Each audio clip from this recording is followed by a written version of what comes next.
The air inside the cavern was heavy with dust, and the sound of drills echoed off the walls. The miners had been working for weeks, breaking through layers of crystal in search of rare ore. Foreman Daniel walked among them, his boots crunching on the sharp floor. His job was to keep the team safe, to push them forward, and to make sure the company got what it wanted. He thought it was another long day in the mines, but that morning was different. One of the younger workers called out. His voice carried through the tunnels, shaking with excitement. "Foreman, you better come see this." Daniel frowned but walked toward the sound. The worker stood in front of a wall that glittered with strange light. The drills had broken through to a hollow space, and a faint glow seeped from the cracks. Daniel ordered the others to pull back their tools. With slow care, he touched the surface. It was cold, colder than ice, and it pulsed faintly like it was alive. When the wall finally split open, everyone gasped. Inside was a vast chamber, larger than any they had ever seen. The walls shimmered with blue and white crystal, glowing like frozen starlight. At the center lay something that made even the most hardened men step back. It was a dragon.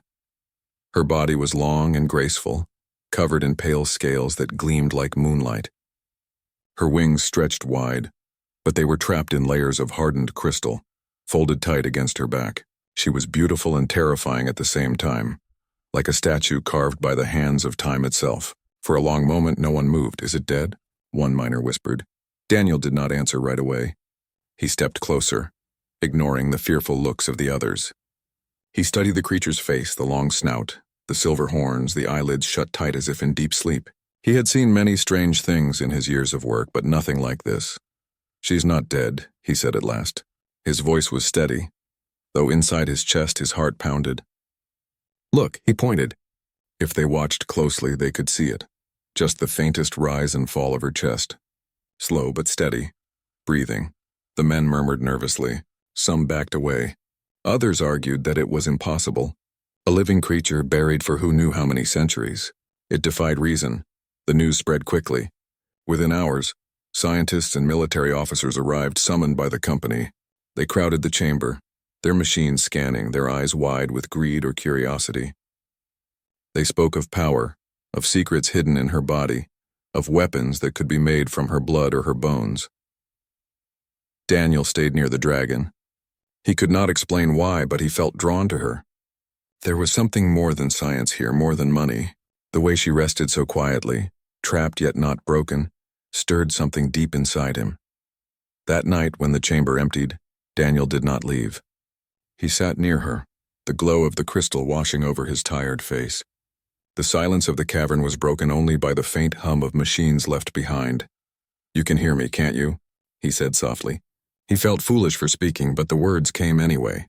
"I don't know who you are or where you came from, but I think you've been waiting. And maybe you've been waiting for us." Her eyelids did not open. Her chest continued its slow rise and fall. Still, Daniel swore he felt a change in the air, like the faint stirring of wind where no wind should be. The next day, tension grew. Some of the miners wanted to destroy the cavern, afraid of what might happen if the dragon woke. The scientists wanted to cut her free and drag her away for study.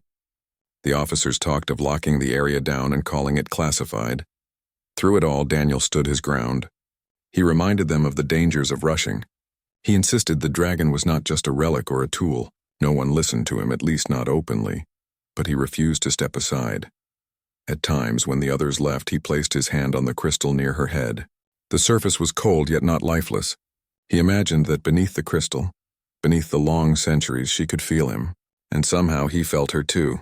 The workers began to whisper about their foreman. They said he was obsessed, that he was speaking to the creature as if it were his friend. But Daniel did not care. Deep in his heart, he knew something no one else wanted to admit. This dragon was alive. And one day soon, she was going to wake. The cavern had become a place of constant noise. Lights were set up, machines hummed, and voices echoed as scientists moved in and out. The once quiet mine was now filled with people who had never swung a pickaxe in their lives. They studied the dragon with scanners, recording every detail, speaking in technical terms that meant little to the miners. Foreman Daniel stood off to the side, watching carefully. He had been asked more than once to return to his regular duties, but he refused. He knew his men were working fine without him. His place was here in this glowing chamber, near the creature that had captured his thoughts day and night. The scientist called her Specimen 1. To them, she was not a living being, but a rare discovery, something to be catalogued and dissected in words and numbers. The officers who visited were worse. They whispered of weapons, of hidden powers. Some believed her scales could shield ships from fire. Others said her wings might hold secrets of faster travel through space. They looked at her and saw only what they could take. Daniel, however, saw something else. Late one evening, when most of the team had gone to rest, Daniel stayed behind again. He moved closer to the crystal, his lamp casting soft light across the pale scales. Her face was calm, her eyes still shut, but he swore her chest rose just a little higher whenever he spoke. "You're not a specimen," he said quietly. "You're alive. You're waiting." He touched the crystal with his hand. The cold ran through his skin, but instead of fear, it brought a strange peace. He closed his eyes and thought about the stories his grandmother used to tell. Old tales of creatures who slept under mountains, waiting for the right time to return. He had laughed at those stories when he was a boy. Now he wondered if she had been closer to the truth than anyone guessed. In the following days, rumors spread among the miners. Some said Daniel had gone mad, speaking to the dragon as if it could answer him. Others said they had seen the creature move when no one was looking, her tail shifting slightly or her claws twitching. No one could prove it, but the whispers grew louder. The company sent more officials. They debated sealing the cavern, keeping the dragon hidden until they knew what to do. The scientists protested, eager to continue their study. The miners worried about their safety, unsure if the cavern itself would collapse under so much pressure. Through it all, Daniel noticed small things the others ignored. The glow in her scales grew brighter when the chamber was quiet. A faint hum seemed to come from the walls whenever he stayed near her longer than an hour. One night when he leaned close, he thought he heard something else, a sound like a sigh, low and deep as though she was dreaming. The moment stayed with him. He began to spend more time speaking softly to her. He told her about the mine, about his workers, about his life. He shared simple things as if talking to an old friend. He did not know if she understood, but it eased his own heart. Meanwhile, tension outside the cavern rose. The officers argued that the creature should be moved to a secure facility. The scientist resisted, fearing that breaking her free too quickly would damage her body. The miners simply wanted their cavern back. Daniel became the middle voice, urging patience, warning them not to rush. "You don't chain a storm and expect it to obey," he told the officers one morning. "She's not something you can take apart. She's alive and she's listening." They laughed at him, but he stood his ground. That night, when the chamber was empty again, Daniel returned. He carried only a lamp and a small brush. Kneeling by the base of her wing, he gently cleared dust that had settled on the crystal. The scales beneath shimmered faintly, like the reflection of stars in water. For the first time, he saw her eyelids move, just a twitch, small but certain. His breath caught. He whispered, "I knew it." "You can hear me." The glow in her scales brightened for a brief moment, then dimmed again. It was enough. Daniel sat back, his heart racing but a smile on his face. She was not gone. She was not lost. She was waiting, and somehow she had chosen to answer him first. The whispers of the past had become whispers of the present. Daniel knew then that everything in his life had changed. The dragon was no longer just a discovery in a cavern. She was a promise, and he would not let anyone take her away. The mine had never felt so tense. Weeks had passed since the discovery of the white dragon, and every day the cavern filled with more machines, more scanners, and more people who argued about what to do with her. Some wanted to break her free and take her to a laboratory. Others feared the risk and suggested sealing the chamber forever. The miners, who had once been proud of their work, now whispered about curses and bad omens. Through it all, Foreman Daniel remained close to the dragon. He could not explain why he felt so strongly, only that his heart told him she was more than a specimen, more than a relic. She was alive, and he believed she trusted him. One night, while the rest of the mine slept, a tremor shook the cavern. The lamps rattled, dust fell from the high ceiling, and the crystal walls gave off a strange ringing sound, as though struck by a bell no one could see. Daniel rushed from his quarters, grabbing his lamp, and hurried into the dragon's chamber. What he saw made his breath stop. A crack had appeared along the crystal that bound her wings. It spread slowly, glowing faintly as it deepened. The dragon's chest rose higher than ever before, and then, for the first time, her eyelids opened. Silver eyes looked out into the cavern. They were wide and filled with light, old yet alive, carrying a weight Daniel could not describe. He stood frozen, the lamp trembling in his hands. She blinked slowly, her gaze settling on him. "You're awake," Daniel whispered, his voice shaking. He felt foolish speaking, but he could not stay silent. "You really are awake." The dragon shifted. Her tail twitched slightly under the crystal, sending sharp echoes across the chamber. She tried to spread her wings, but the hardened stone held them tight, refusing to let go. The movement sent a deep rumble through the floor, like the growl of the earth itself. She let out a sound, not a roar, but a low, strained cry of pain and frustration. Daniel's fear melted into something else. He stepped forward, closer than he had ever dared. He raised one hand and placed it gently on the crystal near her snout.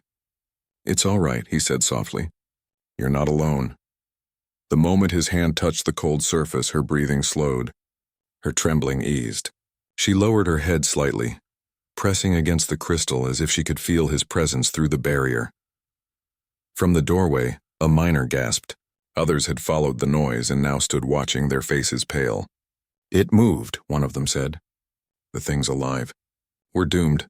Panic spread quickly. Some ran back down the tunnels, shouting warnings. Others called for the officers and scientists, who soon stormed into the chamber with weapons and tools. They shouted orders, telling Daniel to step back, to let them handle it.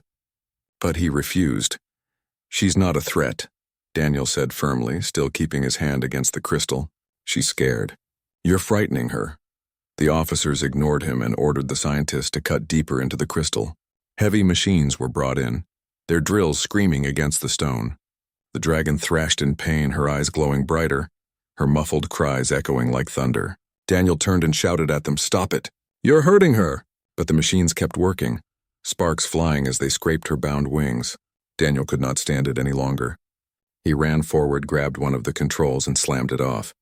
"Enough!" he yelled. "If you keep this up, you'll kill her before she ever gets free." The chamber fell into silence. The officers glared at him, furious, but the dragon's cries had stopped. Her eyes, still locked on Daniel, softened. She no longer thrashed. Instead, she let out a long, heavy breath that fogged the inside of the crystal. The scientist argued, saying that human tools were the only way to break her bonds. Daniel shook his head. "Machines won't help. She doesn't trust them. She doesn't trust you, but she trusts me," the men muttered, calling him a fool, but Daniel did not care. He picked up a small hand tool, a brush used for cleaning dust from delicate crystal, and began carefully scraping near her wing. Slowly, gently, he worked, his hand steady. The dragon watched him with her silver eyes, her chest rising and falling in calmer rhythm. The other miners, who had once laughed at him, now stood in silence. They saw something different in the way the creature reacted to him. She was not angry when he touched the crystal. She was calm, almost comforted. Daniel did not look away from her eyes as he whispered, "I'll help you. No matter how long it takes, I'll help you." The dragon blinked slowly, her gaze unbroken. In that moment, the cavern no longer felt like a mine or a prison or a place of fear. It felt like the beginning of something larger than all of them. Daniel knew the first stirring had come, not only in her body but in the bond forming between them. And no officer, no scientist, no machine would ever break it. The dragon's cry still echoed in the memories of the miners. Many refused to return to the chamber. Some said she was a danger that should be destroyed before she broke free. Others argued that she was too valuable to lose, a treasure of power waiting to be unlocked. But Daniel thought differently. To him, she was not treasure or threat. She was a living being who had been trapped for longer than anyone could guess. He could still see her silver eyes following him, calm when he touched the crystal, distressed when the machines drew near. The officers brought in stronger cutters, heavy drills that sparked against the hardened crystal, but every strike made her thrash in pain, the sound of her muffled cries shaking the chamber. Daniel could not bear it. At last he stood before the machines and shouted, "Stop! You're not freeing her. You're only hurting her," the officers argued. The scientists scolded him, calling him stubborn. Yet he did not move aside. Instead, he set the machines aside himself and gathered simple tools. A bucket of warm water, cloths, and brushes meant for cleaning delicate crystal.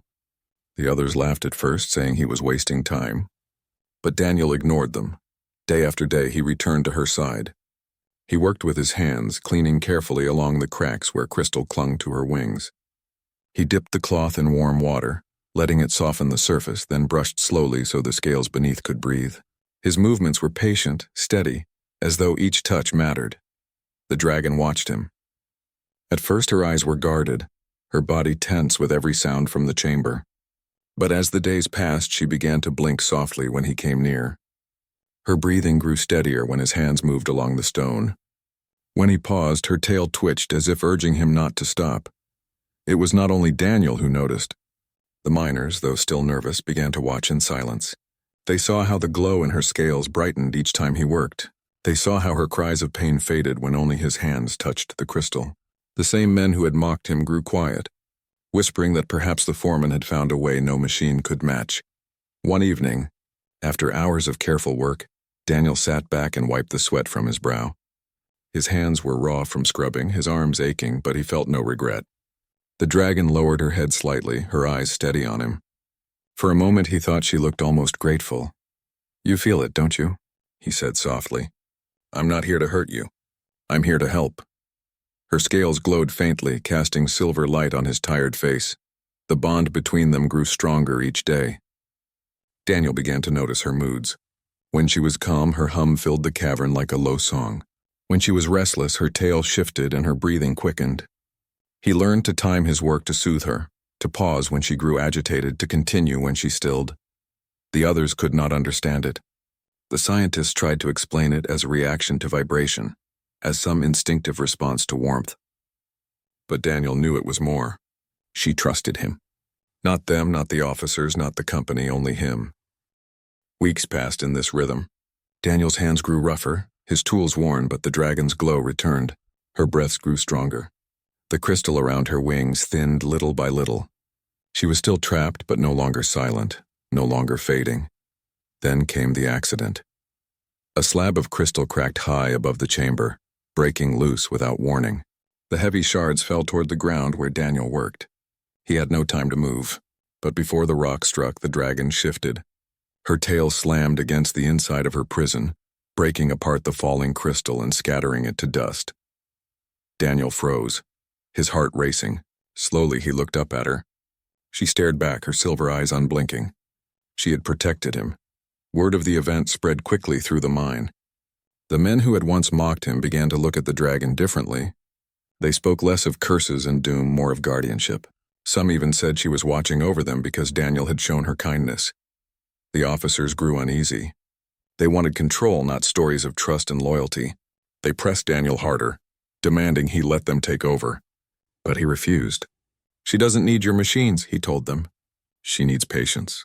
She needs care." At night, when the chamber was empty again, Daniel stayed by her side. He rested against the warm glow of the crystal and spoke to her in a low voice. He told her about the stars outside, about the struggles of miners far from home, about the small joys of a simple meal after a hard day's work. He did not know if she understood his words, but he knew she understood his tone. Sometimes, when he grew too tired and his eyes closed, he thought he felt a deep hum through the floor, like a gentle song lulling him to sleep. The human touch had done what machines could not. It had begun to heal her, and with every passing day, Daniel felt more certain that she was healing him as well. The mine no longer felt like a place of only work. It had become a place of waiting, of whispers, and of quiet wonder. The white dragon was no longer just a frozen statue to the men who passed through the cavern. She was alive, and she responded to one man alone, Daniel, their foreman. Every day, Daniel continued his work. He cleaned away the crystal little by little, using water, cloths, and brushes. His hands grew sore, his nails cracked, but he never slowed. The dragon's silver eyes followed his movements with calm attention. She no longer fought against her bonds when he was near. Instead, she watched, breathing steady as if she knew his hands would free her one day. The miners who once mocked him now came to watch quietly. They saw how the dragon's glow brightened when Daniel worked. They saw how her tail stilled when his hand brushed against the stone. Some even began to help in small ways, holding lanterns, carrying water, clearing away dust. They did not dare touch the crystal themselves, but they followed Daniel's lead. "She's protecting us," one of the men whispered after another close call. It had been another accident, A heavy cart tipped in the tunnels, tumbling toward two miners. Before anyone could react, the dragon shifted again, striking the crystal from inside. The shockwave knocked the cart to the side, sparing the men. They stared in disbelief. She had acted to save them. From then on, the whispers changed. The miners no longer spoke of curses or doom. They began to speak of guardianship, of a bond forming between man and creature. Some even prayed quietly near the cavern walls, thanking her for their safety. The scientists, however, grew restless. They wanted results, data, and proof. To them, Daniel's work was too slow. They pressed the officers to bring in stronger cutters again. But the officers hesitated. Even they could not ignore the growing respect between the miners and the dragon. Daniel saw it all but kept his focus on her. Each evening, when the chamber was quiet, he sat beside her and spoke. He told her stories of his childhood, of the stars beyond the mine, of simple dreams he never thought mattered. He had no family waiting for him, no one to return to after his shifts. But when he spoke to her, he felt less alone. Sometimes, when he grew tired, he rested his head against the warm glow of the crystal. In those moments, he thought he heard a faint hum rising from her body, a deep, soothing sound that felt like music meant only for him. He began to notice patterns. When he spoke of pain or hardship, the glow in her scales dimmed. When he spoke of hope, of kindness, of trust, the light grew stronger. She could not speak in words, but she spoke in presence, in the rise and fall of her glow, in the gentle movements of her tail. One night, after long hours of scraping crystal, Daniel leaned back and sighed. His hands were bleeding from tiny cuts, his body aching. "I don't know if I can do this alone," he whispered. The dragon lowered her head as much as her bonds allowed. Her silver eyes shone brighter, steady on him. He felt warmth spread through the air, wrapping around him like a silent answer. "You are not alone." The bond between them was no longer just foreman and trapped creature. It was something deeper. A bridge between worlds, human and dragon, miner and guardian. But not everyone welcomed this change. In the outer tunnels, officers argued that Daniel was losing control of the workers, that his influence was stronger than theirs. The scientists worried that if the dragon bonded too closely with him, they would lose their chance to study her freely. Whispers of conflict began to stir. Daniel ignored their doubts. He knew the truth. She had chosen him, not because of rank, not because of tools or machines, but because he had shown patience when no one else would. Days turned into weeks. The crystal around her wings grew thinner under his hands. She still could not move freely, but the chains of stone no longer seemed unbreakable. The miners spoke of the day she would rise again, and though fear remained, so did hope. One evening, as Daniel finished his work and prepared to leave, the dragon's tail tapped gently against the crystal. He turned confused. Her eyes glowed brighter, watching him closely. He stepped forward and placed his hand against the crystal. "I'll come back tomorrow," he said softly. "I promise." Her breath fogged the inside of the crystal, slow and steady. He knew she understood. In that moment, Daniel realized the bond between them was no longer a secret in the shadows of the mine. It was a bond that belonged to both of them, a bond that would change not only their lives but perhaps the future of all who stood in that cavern. The mine had grown quiet in the early morning. Most of the workers had gone to the surface, leaving Daniel alone in the glowing cavern with the dragon. She had become more awake with each passing day. The crystal around her wings had thinned, and her silver eyes followed him everywhere he went. She had grown stronger, her breath deeper, her hum louder. Daniel had learned to read her moods. When her tail flicked gently, she was calm. When her scales shimmered brightly, she was curious or excited. And when her chest rose quickly, she was alert, sensing something he could not. That day, Daniel noticed the change before anyone else. The dragon stiffened, her eyes fixed on the entrance of the cavern. He followed her gaze and saw ships hovering in the sky above the mine. Not human ships. Their shapes were unfamiliar, sharp and dark against the morning light. Daniel's stomach tightened. He had heard rumors of a rival alien faction patrolling this sector. Could they have found the dragon? He ran to the surface, shouting to the miners who were still nearby. "Get everyone down! There are ships above!" The workers panicked. They had never seen alien ships so close. Some ran to hide. Others tried to climb back into the safety of the deeper tunnels. Daniel shouted orders, keeping his voice steady. He could not afford fear to take over. The alien ships descended slowly, their engines humming in a deep, menacing tone. Daniel could see figures moving within them, tall and armored. They scanned the surface with beams of light, searching for the dragon. One of the miners cried out, pointing at the cavern entrance. "They know where she is." Daniel turned back to the cavern. The dragon's chest rose fast, her eyes fixed on the sky. She let out a low, rumbling hum. It was not anger, not fear, but warning. Daniel reached out to her, placing his hands gently on the crystal that still held her wings. "It's all right," he whispered. "I'm here. We'll face this together." The alien ships fired a warning pulse toward the surface. Sparks flew from the machinery and dust filled the air. The miners screamed and scattered, but Daniel stayed calm. He knew the dragon was more than just a creature trapped in stone. She was alive, and she had already protected him and his men before. As the ships moved closer, Daniel could feel the tension rising in the cavern. The dragon shifted, her wings straining against the thinning crystal. She lowered her head, her eyes never leaving Daniel. In that moment, he knew she was ready to act, but she needed him to guide her. Daniel spoke again, his voice firm. "You're free with me. Not them, not anyone else. We protect each other." Slowly, the dragon's wings trembled. A small piece of crystal cracked and fell to the floor. Her silver eyes shone brighter than ever, reflecting the morning light. The alien ships paused, sensing the change. They could feel her power, though they did not understand it. Daniel realized they would not simply take her. She was too strong, too alive. He ran back into the cavern, gathering the miners who had stayed behind. "Stand back," he shouted. "Do not interfere. She will not hurt us, but she will defend herself if she must." The dragon let out a low roar, not loud enough to strike fear, but enough to warn the alien ships. Sparks flew as the ship's beams hit the cavern walls, but she did not panic. She waited, watching Daniel, trusting his judgment. Daniel placed both hands on the crystal again, feeling the vibration of her energy through the stone. "Now," he said almost silently, "you can do it." A final piece of crystal cracked away. Her wings unfolded slowly, powerful and wide, still glowing with silvery light. Dust fell around her as she pushed against the last of her bindings. The alien ships recoiled slightly, sensing the force of her awakening. She took a cautious step forward, her silver eyes never leaving Daniel. Her tail swept the floor with strength, clearing loose rocks. The miners gasped, watching her rise. They had seen her glow before, but now it was more than light. It was power. It was life. Daniel stood firm. He knew that no machine, no weapon, and no alien fleet could take her from them. She had chosen him, and through him she had chosen humanity. The alien ships hovered, uncertain of what to do.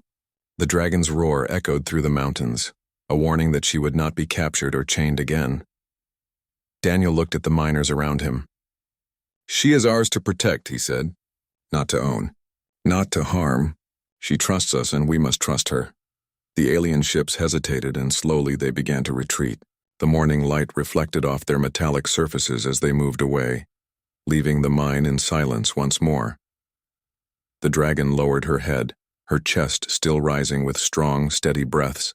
She looked at Daniel, and he knew that the bond between them had grown stronger than ever. The danger was not over, but they had survived together, and she had learned to trust him completely. Daniel smiled, exhausted but proud. "We're not done yet," he said softly. "But together, we can face anything." The dragon blinked slowly, her silver eyes filled with quiet understanding. In that moment, the mine was no longer just a place of work. It was a place where two worlds, human and dragon, had found trust, courage, and friendship. The morning sun spilled across the mining world, casting long shadows on the crystal caverns. The alien ships had retreated, their presence no longer threatening, but the tension remained. Foreman Daniel stood at the edge of the cavern, watching the dragon. She had grown stronger in the past weeks, her silver eyes bright and her wings fully stretched, glowing faintly with the soft light of life reclaimed. Daniel could feel the change in the air. The dragon was no longer trapped. She was ready. He stepped forward carefully, placing his hands on the warm glow of her scales. "It's your time," he whispered. "You're free now." The dragon shifted, raising her head high.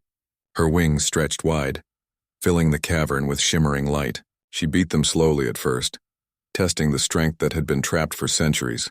The sound echoed through the tunnels, a low thunder that made the walls tremble. The miners who had gathered outside held their breath, awed by the sight of the magnificent creature finally free. Daniel climbed onto a raised ledge, careful not to startle her. He called softly, "Come with me, together." For a moment the dragon paused, her silver eyes meeting his. Daniel knew she understood. She lowered herself, letting him step onto her back. Her scales were warm under his hands, alive with strength and trust. She did not hesitate.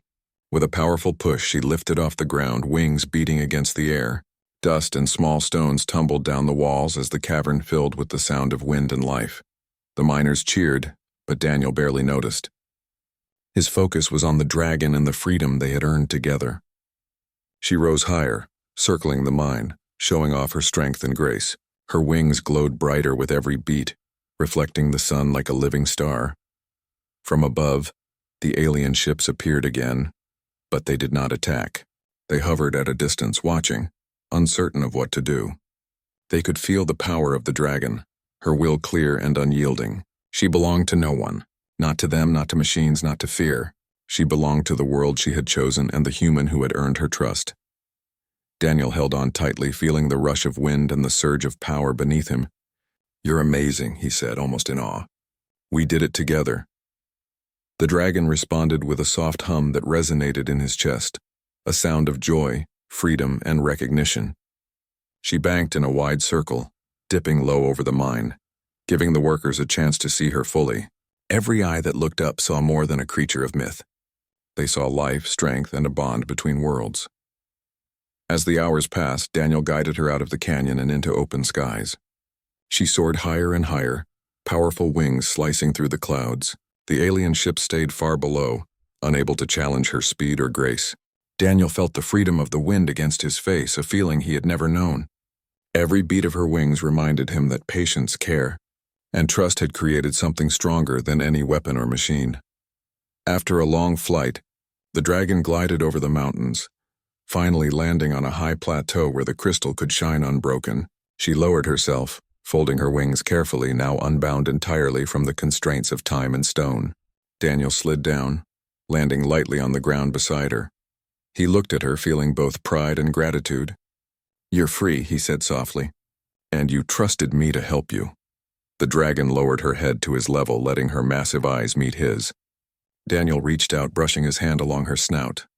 She leaned into him, a gesture of connection that went beyond words. The miners who had gathered below cheered again, their fear replaced by awe. They had witnessed something extraordinary, a human who did not rely on weapons or power but on patience and care, helping a being far greater than himself reclaim her life. Daniel turned to the miners and officers, raising his hands. "We protect life," he said firmly, "not because it belongs to us, not because it can serve us, but because it is alive, because it trusts us. And today we have proven that humanity can rise to meet life with respect and courage." The alien ships withdrew completely, leaving the mining world behind. They would not forget the lesson, nor would anyone who had witnessed the dragon's rise. The dragon spread her wings once more, gliding over the plateau, silver light reflecting across the land. Daniel followed her to the edge of the cliffs, feeling the wind and life around him. They were no longer simply human and creature. They were a team, a bond that crossed worlds, a testament to what patience, care, and courage could achieve. Finally, the dragon lifted him onto her back again.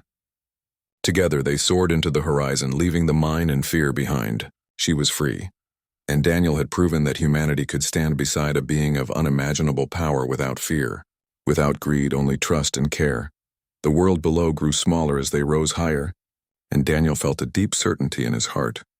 They had faced time, danger, and doubt. They had won because humanity had chosen respect, patience, and courage. And above it all, the dragon's silver wings glimmered in the sunlight, a living symbol of freedom and the bond between two worlds.